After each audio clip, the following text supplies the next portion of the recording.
this is Chris the Nightmare Ariola, and you're watching Mission Boxing Today on YouTube. Heavyweight boxing fans, what's the deal?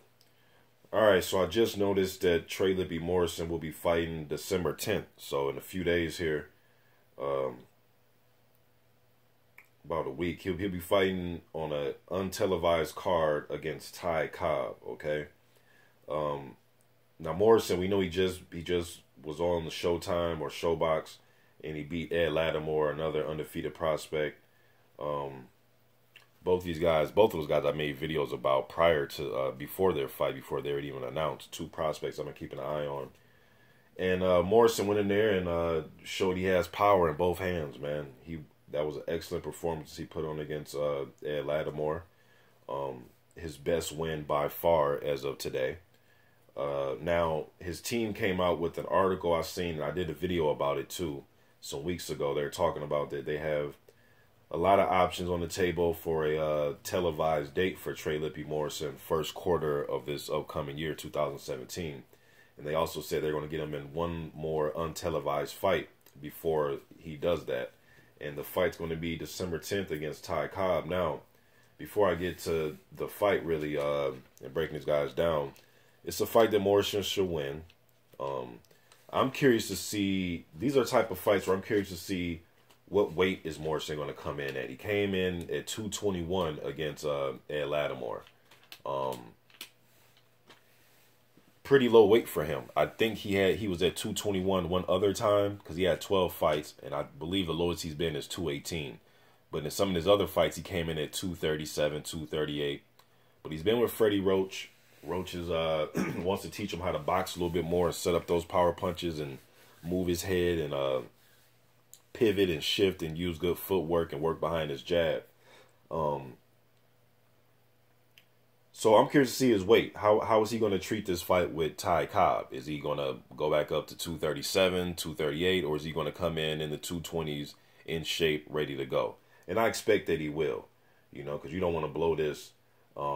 Now, Ty Cobb is a 40, I believe he's 40 or 41 years old. Interesting thing about Ty Cobb is him and Trey Lippe Morrison have sparring footage that's on YouTube. Hopefully I'll remember to leave those links in the description box. And this sparring footage was from February 2015, okay? Ty Cobb is getting a little bit older, you know what I mean? And Trey Lippe Morrison is a much better fighter December 2016 than he was February 2015. I can assure you that. Cobb, this will be his first fight this year.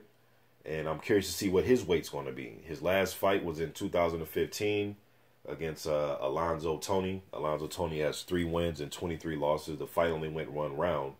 Ty Cobb did come in at 239 pounds. I'll give him that. Usually he's coming in his fights at like 260, 265. So he was in shape for that fight. He turned pro in 2008.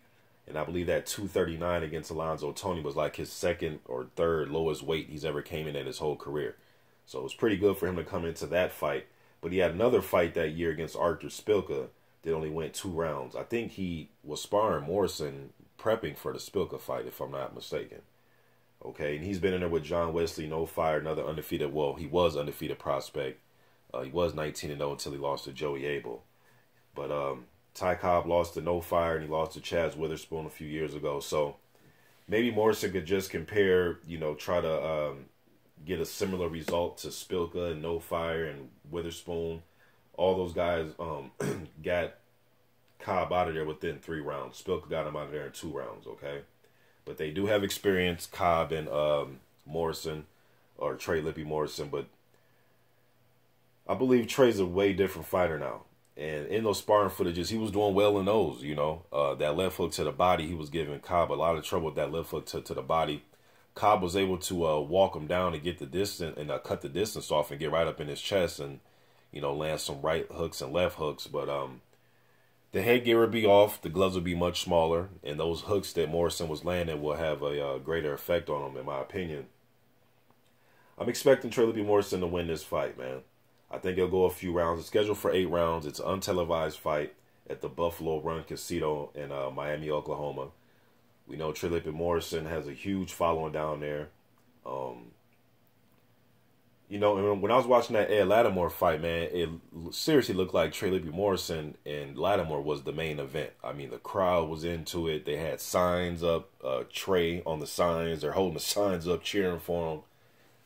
He had that Buffalo Run Casino jumping. I mean, I couldn't believe the just how electric it was in there for him, man. Now I know his father, Tommy Morrison, and there's a connection there, and with the fans, and he has knockout power like his father, and Freddie Roach is in his corner, so I totally understand it. I just think it was to that degree until I seen it on TV. Like, whoa, wow, I didn't know they were behind him like that. But he is one of the up and coming prospects you definitely want to keep an eye on. I made videos about him. Shit, him and his brother Kenzie Morrison. I made a video about both of them guys over a year ago. So I've been keeping an eye on these guys. It's just good to see this come to fruition when you do a video on a prospect when nobody's talking about him, and then a year and a half later, he's starting to get some attention, some national attention, fighting on ShoBox, so on and so forth. So just getting this out there, man, that Trey Lippe Morrison will be in action December 10th.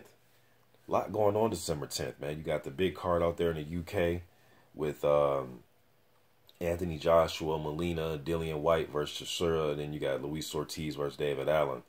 A lot going on December 10th, man. So just getting this out there. I'm out.